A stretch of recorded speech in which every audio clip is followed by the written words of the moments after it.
Assalamualaikum warahmatullahi wabarakatuh. Perkenalkan, saya Adriana Sari Aryani dengan NPM G660121110003. Di sini saya akan memaparkan tugas TKC mengenai metode decision tree dan random forest.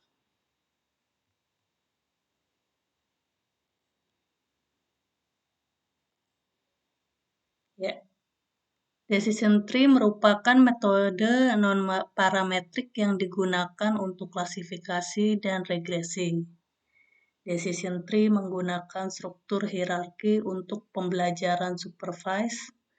Proses dari decision tree dimulai dari root node hingga leaf node yang dilakukan secara rekursif, di mana setiap percabangan menyatakan suatu kondisi yang harus dipenuhi dan pada setiap ujung pohon menyatakan kelas dari suatu data. Ya. Umumnya decision tree dimulai dengan satu node atau simpul. Kemudian node tersebut bercabang untuk menyatakan pilihan-pilihan yang ada. Selanjutnya setiap cabang tersebut akan memiliki cabang-cabang baru. Oleh karenanya metode ini disebut tree karena bentuknya menyerupai pohon yang memiliki banyak cabang. Proses dalam decision tree yaitu mengubah bentuk data menjadi model pohon, kemudian mengubah model pohon menjadi aturan. Seperti kita lihat ini contoh dari decision tree. Di sini ada decision node, disebut sebagai root node-nya, kemudian subtree, ada decision node-nya lagi, kemudian ada leaf node. Karakteristik decision tree. Decision tree adalah pendekatan non-parametrik untuk membangun model klasifikasi. Teknik yang dikembangkan untuk mendirikan decision tree yang digunakan untuk membangun model dengan cepat dari training set yang ukurannya besar. Decision tree berukuran tree yang kecil relatif untuk interpretasinya, diberikan gambaran yang mudah dalam pembelajaran fungsi nilai diskrit pada decision tree. Banyaknya atribut tidak mengurangi keakuratan decision tree. Jumlah record lebih kecil karena menggunakan pendekatan top-down. Sedangkan left node, jumlah recordnya terlalu kecil yang mengakibatkan keputusan secara statistik. Sebuah subtree yang digandakan beberapa kali dalam decision tree, tetapi tidak menyebabkan decision tree menjadi lebih kompleks dan lebih sulit untuk diinterpretasi. Nah, di sini ada kelebihan dan kekurangan dari decision tree. Salah satunya kelebihannya yaitu mudah dipahami dan diinterpretasi. Kemudian kekurangannya, linear decision tree dapat membuat bagan terlalu rumit yang tidak menggeneralisasi data dengan baik. Ini disebut overfitting. Ya, beberapa kelebihan dan kekurangannya disajikan dalam tabel. Algoritma decision tree. Pertama, pohon dibangun dalam sebuah rekursif top-down bergaya divide and conquer. Lalu pada awalnya semua training example berada di akar. Lalu atribut bersifat kategoris, jika dinilai terus-menerus mereka didiskretkan sebelumnya. Example dipartisi secara rekursif berdasarkan atribut yang dipilih. Lalu atribut uji dipilih berdasarkan pada heuristik atau ukuran statistik. Misalnya perolehan informasi, rasio gain, atau indeks Gini. Ya, di sini ada alurnya. Jadi ada data dibagi dua, ada training data, ada test data. Kemudian training data dimasukkan ke dalam decision tree generation.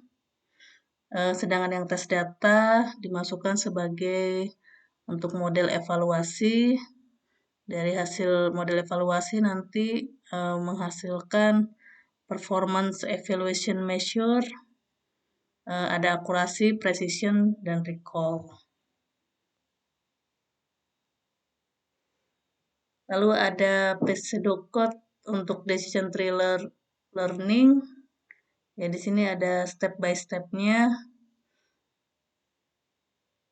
Bisa dilihat ini untuk pseudocode semacam untuk panduan membuat programnya.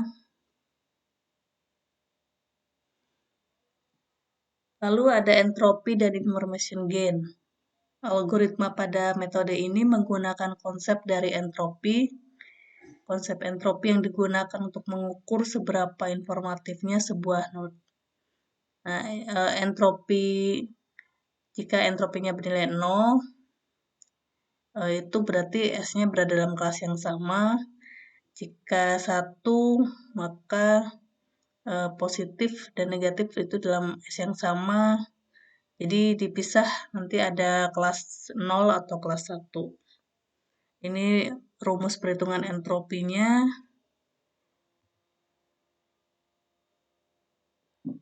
Setelah mendapatkan nilai entropi, pemilihan atribut dilakukan dengan nilai information gain terbesar. Rumus nilai gainnya diperoleh dari nilai entropi dikurangi dengan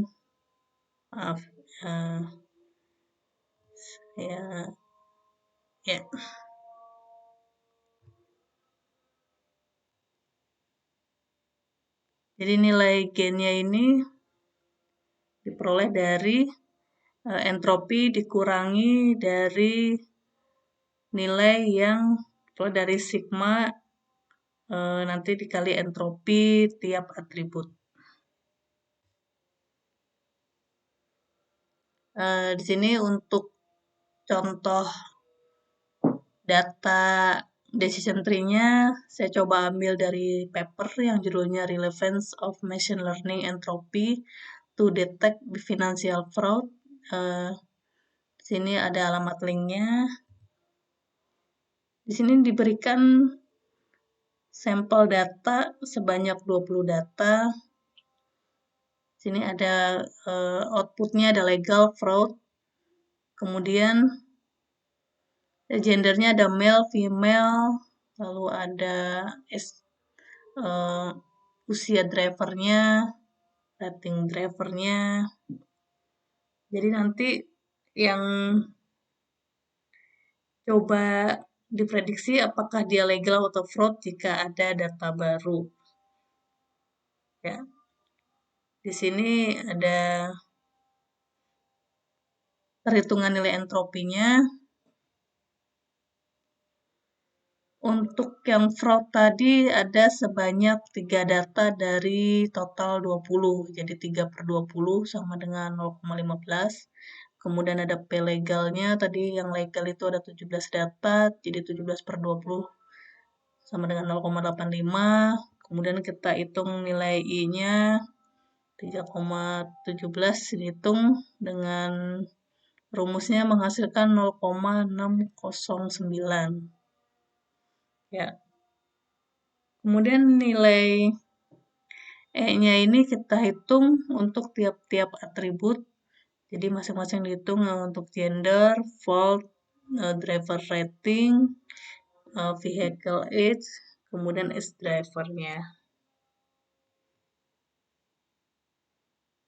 Lalu menghitung nilai information gain-nya. Jadi nilai gain ini dihitung berdasar untuk tiap-tiap atributnya kecuali yang tadi output.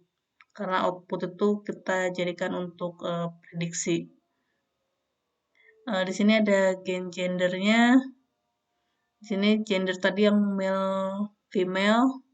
Nah, tadi nilai I-nya tadi tuh 0,609 dikurangi E-gender. E-gendernya tadi kita peroleh sebelumnya 0,556. Jadi gain gendernya 0,053. Ya, masing-masing dihitung untuk age driver, fault, driver rating, vehicle age. Maka diperoleh nilai yang maksimum itu Kalau kita lihat dari angkanya ini, nilai yang maksimum itu yang X driver 0,13. Karena X driver itu nilai gainnya lebih besar dibandingkan dengan yang lain, maka dijadikan sebagai root node. Ya, udah tadi X drivernya, kemudian untuk usianya kita buat menjadi beberapa rentang usia. Di sini ada 6, usia 20 sampai 25, usia 26 sampai 30, usia 31 sampai 35, usia 36 sampai 40, usia 41 sampai 45, usia 46 sampai 50. Ya, ini untuk tiap kelompok usia tadi, masing-masing datanya dipecah.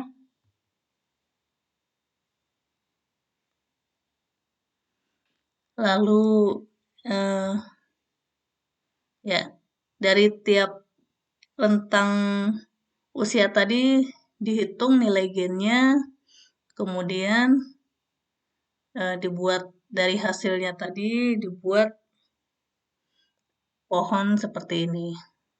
Jadi ini dari hasil perhitungan pada tabel sebelumnya diketahui bahwa nilai gain terbesar 0,13 yaitu S driver, maka S driver jadikan sebagai root node dari masing-masing rentang usianya, dihitung kembali nilai gain, information gain dari proses tersebut, maka dapat dihasilkan pohon sementara seperti berikut ini. Ya, ini sudah ada pohonnya. Ya, lanjut ke metode selanjutnya yaitu random forest. Random forest adalah suatu algoritma yang digunakan pada klasifikasi data dalam jumlah yang besar. Klasifikasi random forest dilakukan melalui penggabungan pohon dengan melakukan training pada sampel data yang dimiliki. Penentuan klasifikasi dengan random forest diambil berdasarkan hasil voting dari tree yang terbentuk. Pemenang dari tree yang terbentuk ditentukan dengan vote terbanyak. Ya, ini ada random forest simplified ya. Jadi kalau tadi tree itu kan node-node-nya yang cabangnya nggak terlalu banyak. Nah, ini tiap cabangnya dia membentuk tree lagi. Jadi masing-masing cabangnya itu tree-nya banyak. Makanya kalau kumpulan tree-tree itu disebutnya forest. Sini random forest. Tiap tree ini kita kelompokkan jadi misalkan kelas A, kelas B. Ini seharusnya sih kelas C ya, karena berbeda. Nah, dari tiap kelas ini nanti dihitung majority votingnya, baru dikeluarkan final class-nya. Kemudian ada istilah bagging dalam random forest. Bagging yaitu menciptakan subset pelatihan yang berbeda dari data pelatihan sampel dengan penggantian dan hasil akhir didasarkan pada majority voting. Ya, ini untuk ilustrasi votingnya dikerjakan secara paralel. Bagging dikenal juga sebagai bootstrap aggregation, yaitu teknik assemble yang digunakan oleh random forest. Bagging memilih sampel acak dari kumpulan data. Oleh karena itu, setiap model dihasilkan dari sampel yang disediakan oleh data asli dengan penggantian yang dikenal sebagai pengambilan sampel baris. Ya, langkah pengambilan sampel baris dengan penggantian ini disebut bootstrap.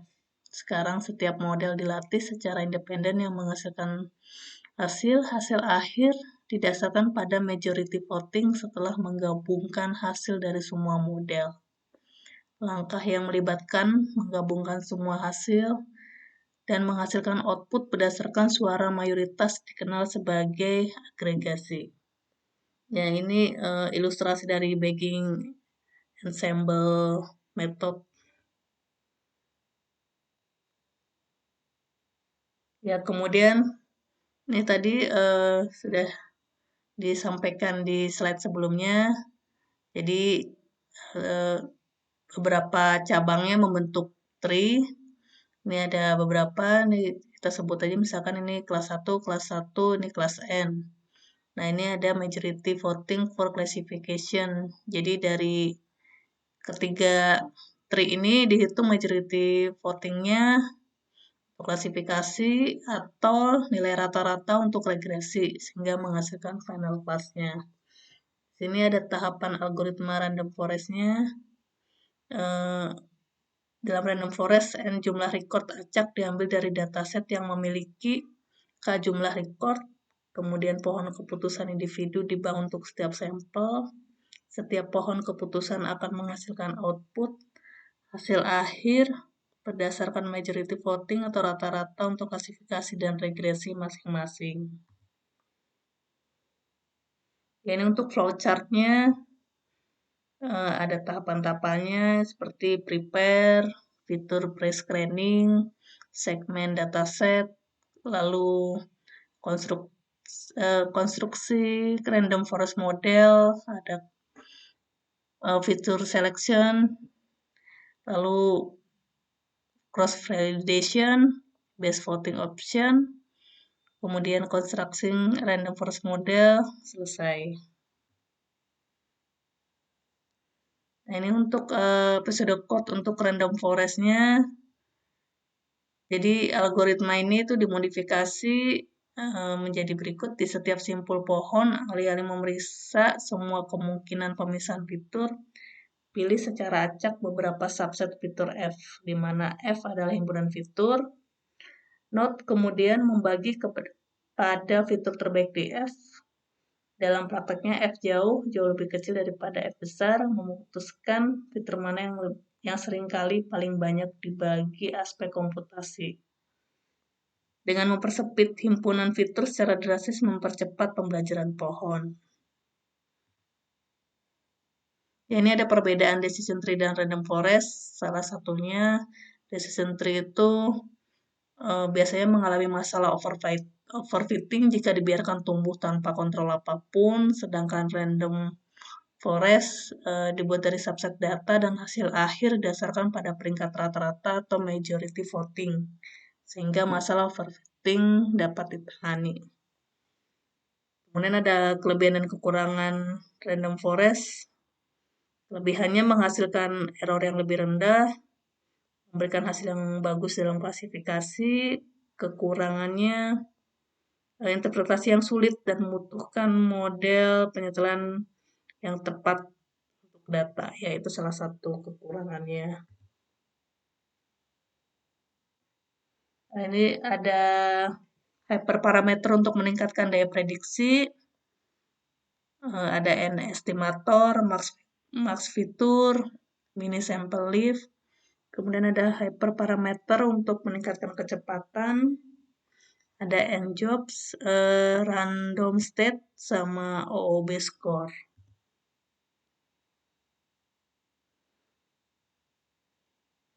Contoh penerapan random forest, salah satu paper yang berjudul Prediction of Student Performance Using Random Forest Classifier. Nah, di sini dalam paper ini tuh mengukur kinerja siswa berdasarkan faktor kualitatif dan kuantitatif sangat penting. Karena mereka banyak siswa tidak dapat menyelesaikan gelar mereka di masa lalu. Jadi didasarkan pada menemukan alasan untuk berbagai jenis hasil siswa dan kemudian memprediksi kinerja siswa berdasarkan 11 faktor signifikan. Algoritma pelajaran yang diawasi random forest telah digunakan untuk mengklasifikasi tingkat siswa yang berbeda. Ya, ini random forest-nya digabung dengan fuzzy unfis.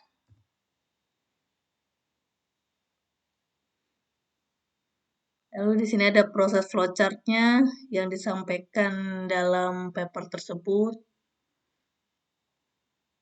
Ada survei 1, kemudian primary factor identification, dan seterusnya.